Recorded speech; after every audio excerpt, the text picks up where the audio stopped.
subscribe, and tell a friend.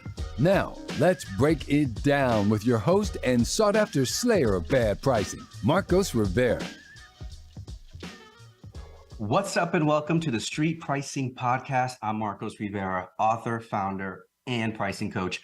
Today, my guest is someone who did it at the startup level, at the big, large enterprise level. I'm super excited to bring him with us today to share his pricing stories.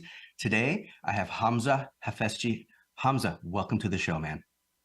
Marcus, thank you for having me, and thank you for the kind introduction as well. No, man, it's fantastic. So listen, so you're currently the group product manager at Advance. Why don't you tell us a little bit more about your background and what does Advance do? Sure. So I'll start off with a bit about me. I've been a product manager my entire career. So unlike most product managers who sort of find their way into product, I always say I was born in product, born creating value, and happened to find myself monetizing value as well. Started off as a uni grad as a product manager, and 10, 11 years on, still working in product management as a group product manager. I'm fortunate because I've had the opportunity to move across various industries. So I've worked in agricultural tech, NFP tech, ed tech, hospitality tech, and now I'm in HR tech. Advanced, we are, depends what day you look, we're either the second or third largest software house that's headquartered within the UK. We deliver vertical specific software for the legal industry, the NHS, education, and then we overlay that with our horizontal market products, which are sort of the core ERP, finance, HR, spend management, and governance. Fantastic. So we have a little vertical, a little horizontal there. And of course, the bias is obvious. I also grew up in product management. So that's where I learned about how do you create, how do you capture value over time. And so this perspective, I think a lot of folks need to hear. So let me give out a quick roadmap for where we want to go today, right? So today we're going to base everything on the structure of the book, Street Pricing, right? So we're going to start with rewind, go back in the past, tell us a pricing story, a juicy one of where you change pricing, you learn something. I want to hear it all, the struggles, the success. Let's lay it out there. And then we're going to bring it back to the present. We're going to go to play on what's working today really well for you. So how does capturing value working for you today, and what are some of the techniques that are really applying? Then you have fast forward. Now, fast forward moves us into the future. What's next? What do you plan on changing and why? When it comes to capturing value, we want to hear from you. And then I'm going to throw you for a fun little loop at the end. You have to tell me what your favorite jam is or was growing up. All right, I'll take whatever, but it has to be your favorite. I want to talk about it there. So keep that in the back pocket. Okay, so if we're ready to go, let's start with the pricing story. Hamzah, take it away. Sure. So as you're sort of running through that dialogue, I was thinking, what pricing story do I start with? And as I said, I've been fortunate that with all the industries that I've worked in and products that I've looked after, I've played a critical role in sort of monetizing the value that we're creating from a product perspective. But I think the immediate one that probably sticks out is for the product that I'm working for right now at Advanced. It's an interesting product that was founded in 2017, primarily around talent management. Traditional startup, purchased by big tech, and now sort of trying to scale up. So I face the challenge of how do you transition a product from a startup pricing strategy and then crossing the chasm to really scale up and remove some of those sort of growing pains that we had. Now the product was, from a pricing perspective, it was quite immature. So we were priced with a core, with a series of packages and add-ons. The modules didn't really offer enough value to be sold as add-ons. Only 10% of customers ever opted for an add-on, and the usual point of acquisition was the usual point that they purchased these was that point of acquisition. So naturally, this was hurting our net revenue retention. Albeit we're doing really well. Net revenue retention 100%, in certain segments creeping above the 100%. But this was all down to selling additional seats as opposed to selling additional product or delivering greater value to the customer in the form of additional modules, for example. And as I mentioned, the phase that the product was in was we were trying to cross the chasm. and traditionally customer success, professional services, it either wasn't well defined in areas, and at the same time, we were giving it away without any additional cost. So it wasn't very scalable. But the good news of all of this was that we had great advocacy. If I think about a product, all the products that I've looked after, this is the one product where it has great virality. It's a product where the buyers love it and the users can't stop singing its praises as well. That has all the ingredients that tells you, wait, hold on, we should be reviewing pricing here because we're not capturing enough value. Particularly as we look. I gotta rubber stamp that one, Hamzah. I gotta stamp that one because you just said something very critical for everybody here, which is revisiting the pricing and packaging of the product. So you laid it out so nicely, but I want folks to double click on the fact that they started with a structure that was a core with a bunch of modules. And I see this in a lot of startups because they're building new stuff and they don't know exactly how to package it or present it. So they'll make them a module, say, let's capture the value. The other opposite problem, which could also create limitations, is just shoving everything into the product and giving everything away for free. So both of those extremes can be problematic. And you're pointing out the one where you have a lot of modules, which add some complexity, but no one's really buying them. You said, what, 10% or less are really picking these things up, and then mostly at time of purchase. Later on, no one's buying anything. The only growth path is more users.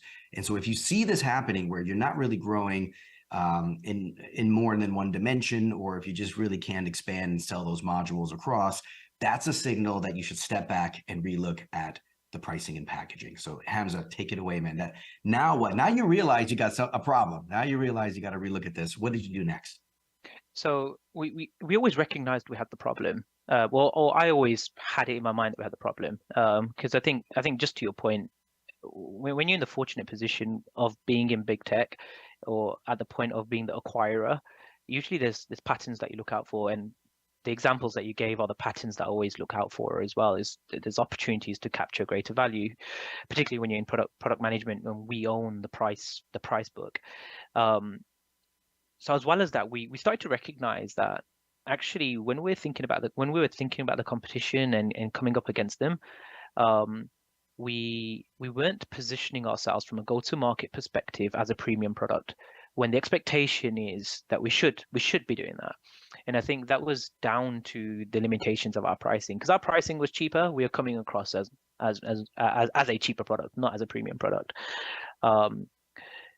So we decided to run an exercise. We started off with a bit of a mystery shopping exercise. One was to learn more about not the price point of the competition, because we were quite confident on how the competitors were pricing, but more so to understand how are they positioning their products, what are they calling out as their value drivers, how are they differentiating in their sales messaging, because we were always very confident that the lever that we could push and win on was go-to-market execution, which includes pricing. Pricing is one component of it. So we did a series of mystery shops, which was like a month exercise. But at the end of it, we were just left with tons of data. We had great understanding of where we were internally and how we were struggling to capture value. And at the same time, we almost validated a lot of that findings with the competition and found that, hey, hold on, we have a real strong opportunity here.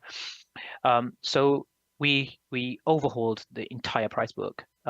We shifted to good, better, best model. But what we did was we embedded customer success and professional services into the good, better, and best. Now this was very, very deliberate, because sometimes you see the good, better, and best, but customer success is still separate as an add-on or as its own package, and professional services implementation is its own. And I think that's too complex. It's something that really irritates me when I look at pricing models, because when you're a buyer, you go online, you want to get a price point, and you want to walk away and saying, okay, I know I've got to pay. I don't need to read a fine print. I can just purchase and get on with it. So we found that actually our point of differentiation was not just in the technology, it was in the services we were offering. So we built out a good, better, best services wrapper alongside the tech, and the the various elements were complementary to one another. So it really dictated how we positioned each of those three packages, if you like. And the outcome was great. It was everything that we expected. That we shifted to packages. We raised our win value by 50%. So we started off at 11K and went up to 16K on the average order value. Surpassed our initial prediction of 30%. We set a goal of, hey, we want to increase our win value by 30%, significantly increased, and we're now starting to see the fruits of our labor from a net revenue retention perspective. So our net revenue retention has jumped by +5 points, incredibly positive. Nice. I think that's been one of the biggest challenges, actually. I always find implementing pricing for new business or new customers is so simple, right? You've published a new price point, they go purchase, and it's done. Actually, the complexity is, hey, what do you do when you've got customers on an old price point, they've got a really good rate, and actually you want to go back to them and say, hey, Mr. Customer, Mrs. Customer, you actually got to pay us a bit more. That's always a challenge, because you've got to ensure that you have the right strategies in communicating the value, enabling the team to communicate the value, and then actually deploying a coherent message from both your marketing messages as well as the messages that your people on the ground are sharing. And thankfully, we've started to crack that nut, and that's been proven through the net NRR improvements as well. Yeah, to 100 to 105, you said, right? So it's like a 5-point jump. And listen, you put a lot of great stuff just in that last few minutes. There is something that I want everyone also to key in on, is you went to a more good, better, best structure, which tends to be a pretty common structure in SaaS today, right? You have those who want less, get less, pay less, and those who want more, get more and pay more. And you have a nice little trajectory there. But what you did was something very clever, was you took the information you got from the secret shopper, which I'm going to ask you how you did that exactly, because everyone's probably behind me wondering, like, did he literally just shoot over a quote or a question or inquiry? But the main thing here is that you found out that it's the services that set you apart. And then instead of giving them away for free, you started blending them into the package and creating what I call more of an experience than a package. And so the services that are included help the customer get to value in a certain way. And that is also part of what they're paying for, not just the value, the features and whatever itself, but also how they get there and what type of support and onboarding they get and all those other things. So that's a very key piece, is blending it into your packages is a really great way to accentuate some differentiation on the experience you want to give your audience, right? Now, you got some information through some mystery shopping, and just break it down. Like, what did you do? Did you pick up the phone? Did you shoot over an email? How did you get that info? It was an interesting one. But just before I jump onto that, Marcus, I just want to touch on a point that you made a short while ago, around blending in the customer success and sort of professional services element. You have to remember where we are in the product lifecycle as well, right? So we're in scale up mode. We're not as feature rich as the main competition that have mature products out there. So we had to really think about differentiating. And I'd urge everyone thinking about, hey, what are your points of differentiation? Doesn't always have to be your features. And especially when you're at that point in your product lifecycle, you'll look at your pricing and you'll see all your features and you'll feel depressed comparing it to the competition. But you shouldn't, because there's other ways to compete and drive value from your overall offering. Anyway, that's my 2 pence. How do we mystery shop?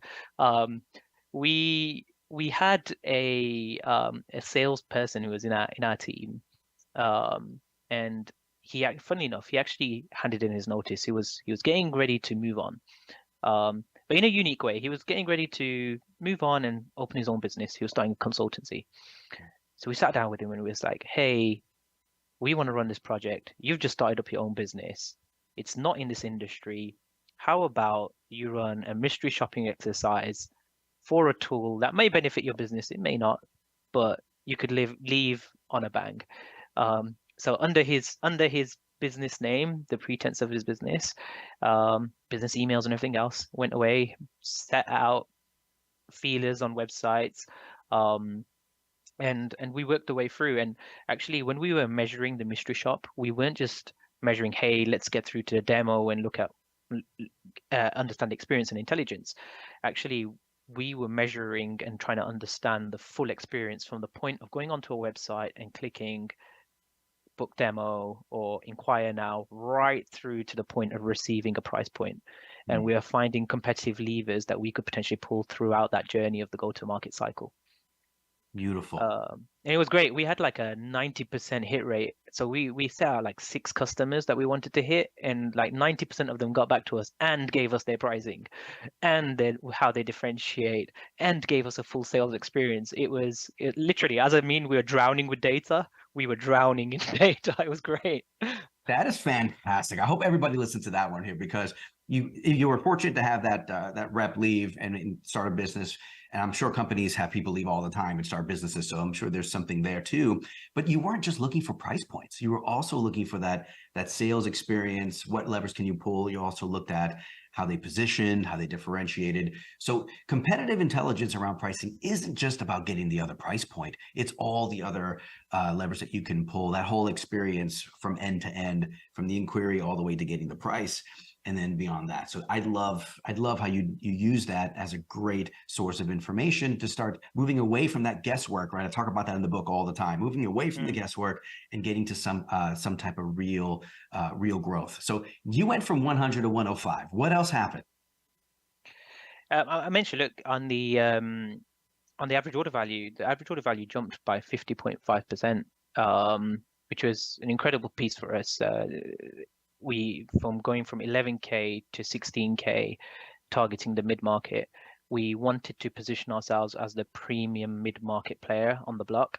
Not only have we now positioned ourselves as a premium player, actually it's benefiting us as a business as well, and the sales team have so much more confidence. If I think about some of the challenges that we had, and if I think about the biggest challenge amongst all of this, was going back out to the sales team as we were bringing in our intelligence and saying, hey guys, we're going to go to market and we're going to change the way we price. And by the way, we're going to we're going to become more expensive. And if you think back to that message I shared earlier, which was, hey, if you look at our product versus the competition, feature by feature, we could not get into a feature war. We still can't get into a feature war, but we had confidence that we were the premium product. So the challenge for us was managing that go-to-market and getting people comfortable selling in a new way, for one. And also enabling them to feel confident that we're listening to some of the challenges that they were hearing on the ground as well. That was the biggest challenge for us. I got to ask you, man, that sales team, it is a bit daunting to go up to them and say, yeah, we're going to sell differently now. We're going to have these new packages. It's going to be more expensive, and you're still expected to hit quota, right? What was maybe like a big pushback? What did sales say? How do they feel reacting to that news? Did you get any knee-jerk reactions from them before you're able to calm them down? Oh, we got loads of. You always get the knee-jerk reaction from sales, right? We're not going to win like this. We can't sell this way. How can we be positioning as a premium product? But I think this is where my experience came in, right? I think with any change initiative that you're delivering, the go-to-market execution is so important. So what we did was we embedded the sales team into the decision making from day dot. They were part of the pricing committee, or at least the influential members within the team were part of the pricing committee. Even when at times we had already made decisions, we were fairly confident with where we were going, but we helped the team to feel as if they owned the change. Now, part of that was once we implemented, we said, hey, we're going to go through. We were so confident we had it right because we had so much data, right? For half a year, we said, hey, we're going to have a open pricing committee. Every deal that you guys sell, we're going to measure. We're going to understand what impact did it have from a commercial perspective, what was the experience for the customer, and what was your experience from a sales perspective. And we dissected every single opportunity.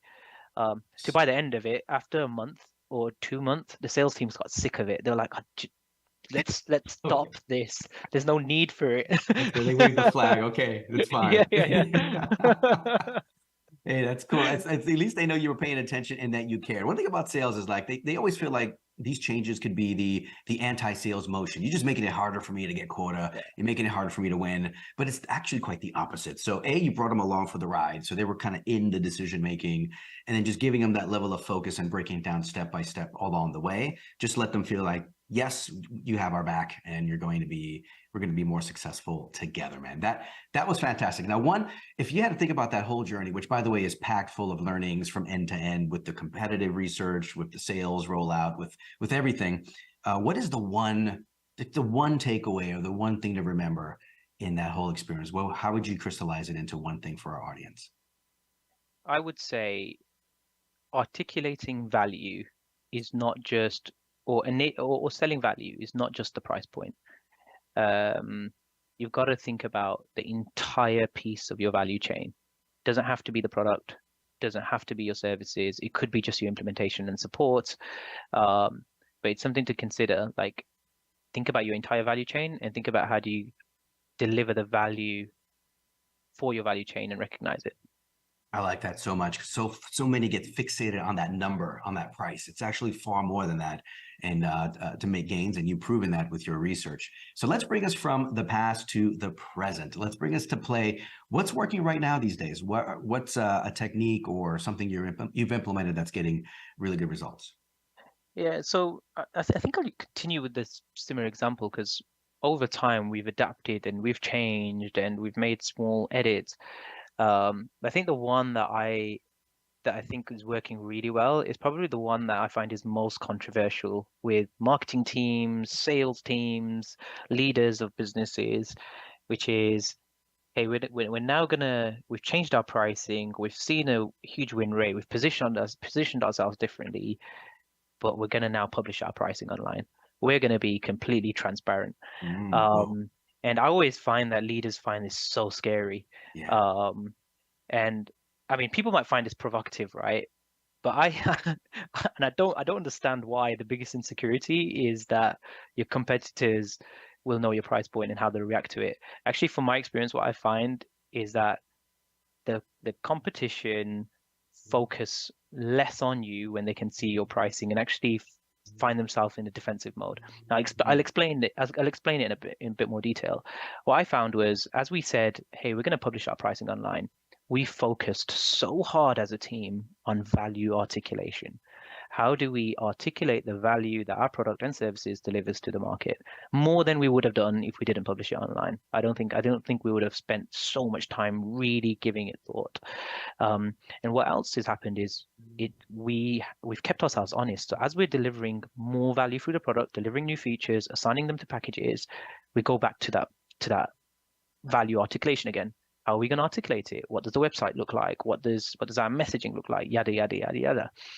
And I think what's started to happen with us now is that it's back to that famous saying, right? Like, out of sight, out of mind. So when the pricing's not there, I feel like the competition don't really care. But when the pricing's online, they look at your website, they see the way you articulate the value, and I find that you almost create this smoke screen of fear. It's happened to me when I started off earlier in my career. I'd look at the competition.